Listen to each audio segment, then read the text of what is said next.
Alright, we're back. We're going to play Nitori. Kawashiro offers you advice in exchange for cucumbers and eats the cucumbers. You slowly walk along the path in the forest. You enjoy the beautiful scenery of the trees. You admire the singing of the birds around you. You feel the warmth of the sun on your face. For this trip, you brought all the essentials with you. A flashlight, first aid kit, food, water, but most importantly, what you brought with you was a pack of cucumbers. They're neatly placed into your pocket. Up ahead, you see a waterfall and decide to check it out. It's an awe-inspiring scene. You simply gaze at the luxurious waterfall. While admiring its majesty, you suddenly see someone appear before your very eyes. Aw, that's cute. Yay, my invention actually worked. Ah, hello there, sworn friend. I'm Nitori Kawashiro. I may look like a human to you, but I'm actually what you guys call a kappa. I'm here to take your shuriken. Whoa, what's there in your pocket? Is that what I think it is? You pull out a pair of cucumbers as you're assuming she was referring to. It is! I don't believe it! Listen here, friend. I won't try to get too technical on you, but I've got a lot of experience and knowledge in a lot of fields pertaining to the 3 F's. Finances, friends, and failures. You give me that packet of cucumbers, and I can give you a detailed rundown on a topic pertaining to any of those aspects. I'll save right here, actually. What do you say? Do we have a deal? Glad to hear it. I'll fulfill my end of the deal first. Now, what do you want help with? Finances. I'm good with money. What do you need help with? Tell me about money. Oh, I'll tell you about money, alright. To start out, there isn't any secret or easy way to earn money, and anyone telling you otherwise is probably scamming you, but that's for a different topic. For the vast majority of people, making an income just consists of offering a product or services in exchange for money, such as getting a job or running a business. Of course, that isn't always ideal. For example, you may find the job you work to be dull and not manageable for the things going on in your life. If you're going to work for your entire life, it might as well be something you enjoy. That's where your skills can come in handy. Do you draw, make music, good at writing, have a business idea? I could go on. If you can draw or make music, open commissions. If you're good at writing, try your hand at writing a book or making a simple game. They're just some examples of what you can do. Don't ever think you're not good enough to try. Believe in me. Wait, hold on, let me go back. That's actually really good. Believe me, you're often way better than you think. You need to put you and your work out there. You never know what can happen. You don't need to go all out with your projects either. Just start out small and see where that takes you. You can turn your own little side gig into an empire one day. Over time, you can have your passion projects replace your current job and live the life you want to live. Do not, however, go all in without any money. Hypothetically, it would be very bad for you to quit your job with little or no savings to pursue your passion. Don't try to take out loans either to do this. Of course, if you actually like where you're currently working, then that's wonderful. I don't tell this to anyone, but really it's much more important to do what you love for a living than try to make as much money as possible for a living. It's okay to be paid less if you're happier with what you're doing and are able to sustain yourself accordingly. The amount of money you make is not an indicator of your success, but rather how fulfilled you feel. Why, I could probably be a multi-billionaire working with one of those big tech companies you humans seem to have a lot of. But I'll just stick to working on my own inventions. It's more fun that way. In conclusion, try to make money doing what you enjoy for a living and you'll truly be rich. Now I believe you have something for me. You hand over the cucumbers in your pocket, and thus fulfill your end of the bargain. Ah, thank you so much. It's been a while since I've had one of these. Don't mind if I do. Nitori unwraps the pack of cucumbers and eats the entire pack of cucumbers in one go.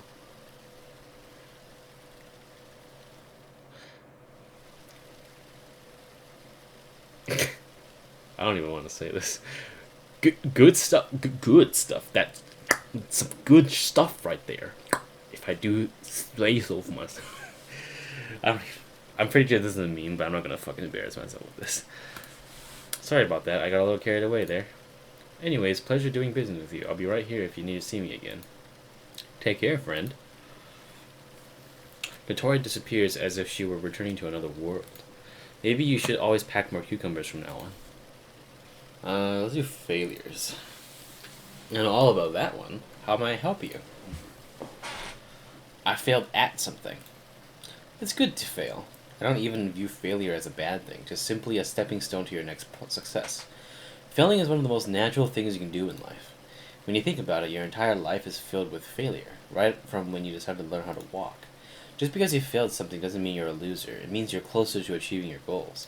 That's simply just how life works. No matter what, as long as you keep trying, you eventually will get what you want. If I'm being honest, plenty of my own adventures end up in failure. I once tried to make a machine that would automatically heat up cucumbers, but unfortunately the device would just blow them up instead. Did that mean I should stop trying altogether? Of course not. Don't feel too bad about your perceived failures. It's entirely normal and something everyone goes through. Of course, it does sting to have not things go quite your way. You may even hate directed towards you for it, either by yourself or through other people. The best way to approach negativity is to simply not approach it at all. Just look at what you did well, whether you could do better, and build upon that.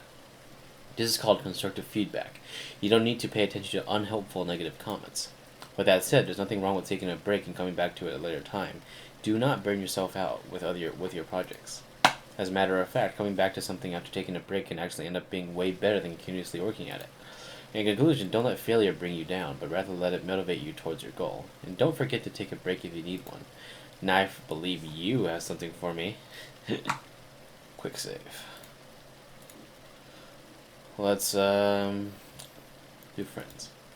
I'm all about that. What about it do you need help with? My friends give me one-word responses. Oh no. Oh no. That is something that I know a lot of people go through. I want to see what you got for this one. Generally, we should expect to have fruitful conversations with our allies and friends. So it can feel really bad if they act like if they're not interested in what they have to say. However, it's not always either side's fault in a situation like this. You have to identify why the person is giving you short responses. They may have valid reasons for giving you such responses. For example, the other person could just be tired, in a bad mood, just doesn't feel like talking, or simply not interested in the topic you have to say. It's also important to not force conversations to happen. Talks between your friends should come as normal as streams of this beautiful river. With that said, if all you're getting from your friend or friends is mostly one word or short responses, it would be a good idea to have an honest conversation about it. I'll try to give an example. Hey, I don't like it when you give me short responses to most of the things I have to say. It makes me feel like I'm not being respected. You don't have to say something exactly like that, but just make sure a heart-to-heart conversation happens.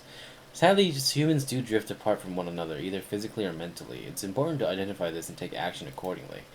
It may be hard, but you may have to look somewhere else for friendship. We all would like to stick together to our roots, but sometimes the grass is really greener on the other side.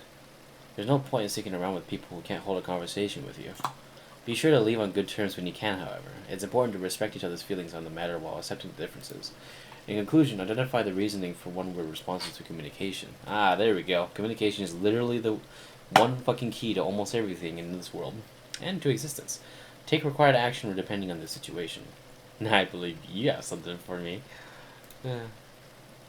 Quick load. Okay, let's go through the other ones. I'm good with money. How do I manage my money? Managing your money is all about not losing it as soon as it goes into your purse strings. There are several effective ways to manage and save your money more effectively. First of all, you have to do some basic budgeting. And no, I don't mean getting a spreadsheet and counting every penny. Just do some quick calculations on how much money you have left after spending it on necessities such as food and rent. This is also called your expenses. If you have a lot of money after expenses, great. This gives you more room to spend on things you enjoy. If you don't have a lot of money after expenses such as a few $100s, it's best to save as much as you can for emergencies. You should try to make do with what you have as much as possible. If you live paycheck to paycheck, like sadly so many of you humans do after your expenses, then you should really live as frugally as you can and see what you can do about lowering your expenses and earning more money. It goes without saying that you should never spend money you don't have. To add on top of that, avoid debt as much as possible. It brings you nothing but trouble. If you have debt, try to pass it as fast as you possibly can because you don't want any interest to accrue and end up owing much more than you originally owed. Furthermore, you may have thought about investing your money into some stocks. While it may seem like a good idea, the golden rule is to only invest in what you can afford to lose. You will never know what kind of virus will crash the markets and lose a lot of the money on investments. A very safe way to grow your money is to put your earnings into what's called a high-interest savings account. It's a bit of a growing trend among your banks. Traditional savings accounts only yield very small percentages, such as less than 1/10%, but a high-interest savings account can yield to over 2% annually. This is usually done through compound interest. Oh, I have a 1% interest rate. I guess that's high, I guess? Question mark? It may not seem like a lot, and it probably isn't, but that's about as safe as it gets. Don't try to be a risk taker with your money. You want to earn it and grow it as safely as possible. With that said, there's nothing wrong with spending your hard-earned money on yourself to enjoy life a little bit more, but it's easy to get carried away over this. A strategy you can try when you're spending money on non-essential items. Think about how many hours you have to work in order to afford that item. For example, let's say you hypothetically make 15 hour. Well, it's not hypothetical anymore, Nitori. And the item you're buying is worth $75. That item costs about 5 hours worth of labor to get. Simply just be honest with yourself and ask if the item you're buying is worth the 5 hours of work you have to do in order to buy it. In conclusion, do some basic budgeting, know your expenses, avoid debt, be safe with your money, and put your money into a working perspective when spending it, and you have grasped some basics of managing money. Now I believe he has something for me. Failures.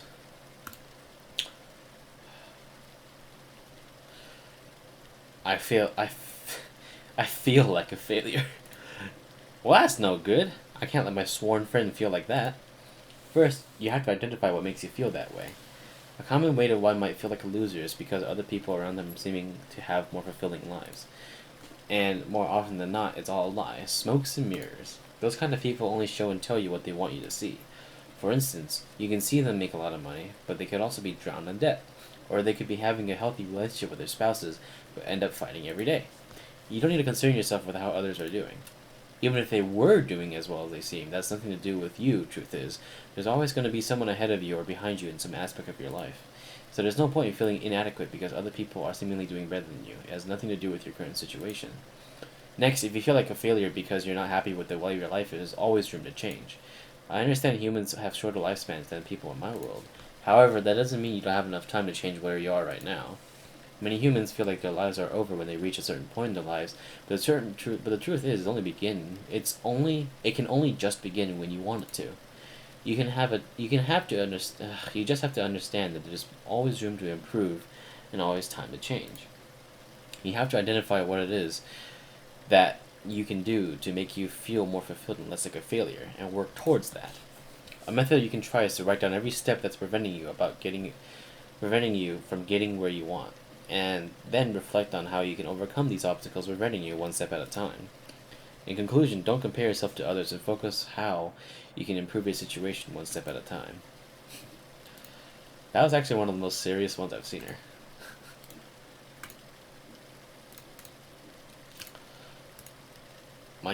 My friends keep acting rude. How do I be a good friend? I'll flip a keycap on this. Oh. It doesn't feel good when it feels like those who should pick you up put you down instead. Clear communication between others is key to a healthy relationship with your peers, and that even applies to us Kappa. If someone you know well enough is doing something you don't like, you have to tell them what they're doing does not appeal to you. Examples of your friends being rude include ignoring you, making fun of you, demeaning your accomplishments, not supporting you, and making light of your sensitive matters. For example, let's say you really hate spiders and would rather not discuss them or see them, but then your friend keeps showing them to you.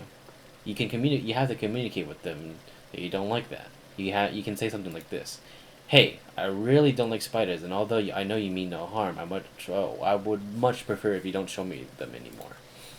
You don't have to word it exactly like that. Just do whatever between you and your friend. The key thing here is to simply communicate that you don't like what they're doing. Other times, your friends won't know if what they're doing is actually harming you to others, and that's okay. You just gotta tell them. What's not okay is when they continue to do things against your wishes despite you telling them to stop. That's when you need to reconsider your friendship. It's important to look for people who are willing to support you and respect your wishes. If what they're doing is only a minor inconvenience in you, then it may be worth sticking around. However, if they outright just make you feel worse whenever you interact with them more often than not, then that's really strong ground to cutting ties and moving on. It's really no good to stick around with people who don't support you. That's one thing you don't want to experiment with, trust me. In conclusion, simply communicate your concerns with your friends and evaluate your options from there.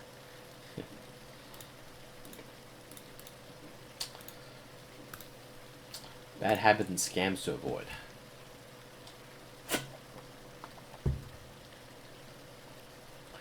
There are actually a whole lot of things to avoid if you want to stay financially well. I'll start by naming a few. Never gamble. Going to casinos or playing the lottery might seem like a fun way to even get some money. However, the odds are rigged against you. As a matter of fact, if the odds are you losing are just 51%, you'll lose money over time no matter what. And most casinos and gambling games have odds much worse than 51%, believe me. Not only that, gambling can be quite addictive and leave you bankrupt if you let it get out of control. It's best to stay away from the practice of gambling altogether, even if you think you're only doing it for fun. And gambling is not just limited to slot machines and roulette. For example, making wild and risky bets on the stock market is an extremely bad idea. Speaking of addiction, if you want to save a lot of money, avoid nasty addictive habits. For example, let's talk about smoking. It goes without saying that you should never get into such habit. I don't mean to judge you if you do, but smoking is toxic to you, the environment, and those around you. Plus, it can cost you a lot of money. We're talking about thousands of dollars and $10,000 over the years. Think about what kind of money it would get you if you did spend it all on a nasty habit. This goes for any other addictive substance, even alcohol. Of course, it's fun to have fun with a drink or two, especially at a party. But just like cigarettes, consuming and spending too much on them is absolutely no good. Really, this line of logic applies to pretty much anything, but especially smoking and alcohol as they are the most common. Next, don't spend money you don't have. The human invention known as credit cards can be as evil as they are convenient. It's really easy to spend money with a credit card, as long as you don't have to pay anything up front. This leads to people thinking that they can just worry about paying it later if they have the money right now, but this is completely wrong. If you honestly don't have a plan to pay it off in the future and think you can just barely get by making minimum payments, then don't fucking do it. This will just suck you into a never-ending cycle of debt and will cause you a lot of stress. This also applies with taking out loans as well. It's also important you don't fall for scams. Here's some general guidelines on avoiding scams. If it sounds too good to be true, then it's probably a goddamn scam. If you have to pay someone to work for them, then it's a fucking scam. If you're promised a prince in a foreign land if you're promised by a prince in a foreign land a large sum of money, if you give them a small amount in comparison, it's a fucking scam. If you're expected to work for free with only the verbal promise of being paid later on, it's a fucking scam. If a product or service makes unproven wild and outrageous claims, it's a fucking scam. If a robotic voice claims to be an official agent asking you for money, it's a fucking scam. If you're told you won a huge prize, especially for something you didn't even participate in, it's a fucking scam. You get the idea. In conclusion, avoid unhealthy addictive behaviors, don't spend money you don't have, and avoid some fucking scams.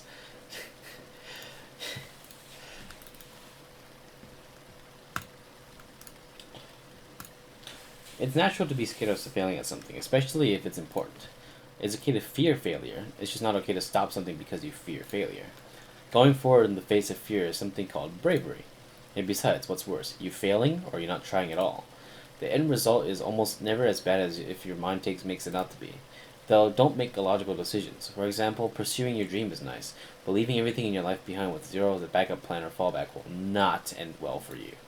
Next, if you're scared because of what other people might say or think of you if you fail, try to understand that those people have nothing to fucking do with you. Oftentimes, they could never truly understand what you're going through or how hard it may be for you, and simply judge you based on the end result alone. It's best you ignore that noise and focus on what is best for yourself, not other people. Of course, other people may have more positive reactions to your failure. If you have good people in your life, they would support you even if you were to fail and encourage you if you were to try again. This is why it's important to surround yourself with people who are positive influences in your life. Furthermore, remember that you don't have to be perfect at what you're doing either, you just gotta try your best. Even the greatest of works have their flaws after all. In conclusion, be brave, remove negativity from your surroundings and just do it. Because it's almost never as bad as you think it might be.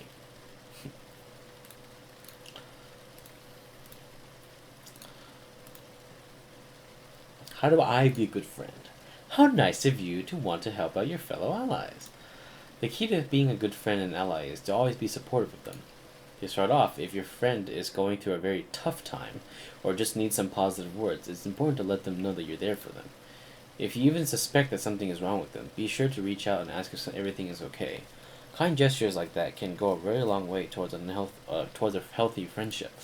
Even if you can't do anything for the situation directly, simply just saying that you're there for them and you support them can make them feel better and go a very long way towards their goal. Next, if your friend feels accomplished at something that was a personal challenge to them, that was reward, or just hard in general, be sure to congratulate them, even if you're not as passionate about it as they are. This can be as anything from a hard game that they beat to an exam they passed. Don't ignore them or leave them on the red when they post their accomplishments. A simple congratulatory remark can mean a lot to them. You should also not try to give them bad pieces of advice when they're in need. This may seem like common sense, but in actuality, a lot of popular responses that seem good are actually terrible to tell a friend in need. Saying words like, "You can't be sad because other people have it worse than you," is a terrible advice and helps no one. It's always a good idea to put yourself into perspective and try to get a better understanding of how they feel.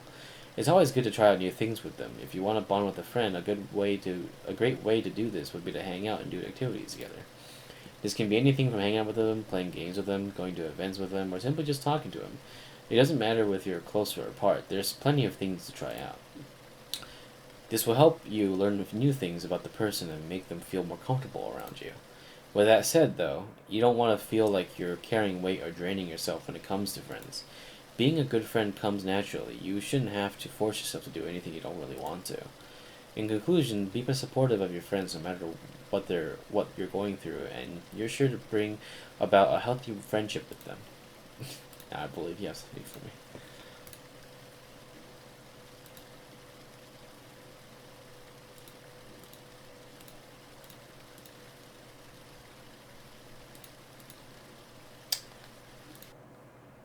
I guess that's it.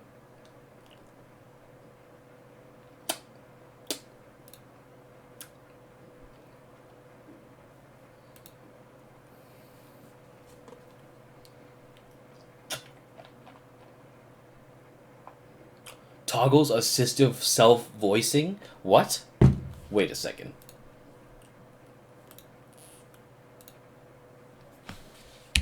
Self-voicing enabled. Sakia. Sakia. Sakia, lo. Sakia, you there? Sakia, there you are. Sakia, my name is Sakia Izayoi. Izayo. Sakia, you're in a sort of mysterious place. Not quite here, but not quite there. Sakia, I had some friends of mine come up with this place for you. Alright, we're not doing this. Save slot 4. Self-voicing disabled. We're not doing that. I think I'll go insane, bro. Alright. I guess that's it. We're done here. I just got dabbed on.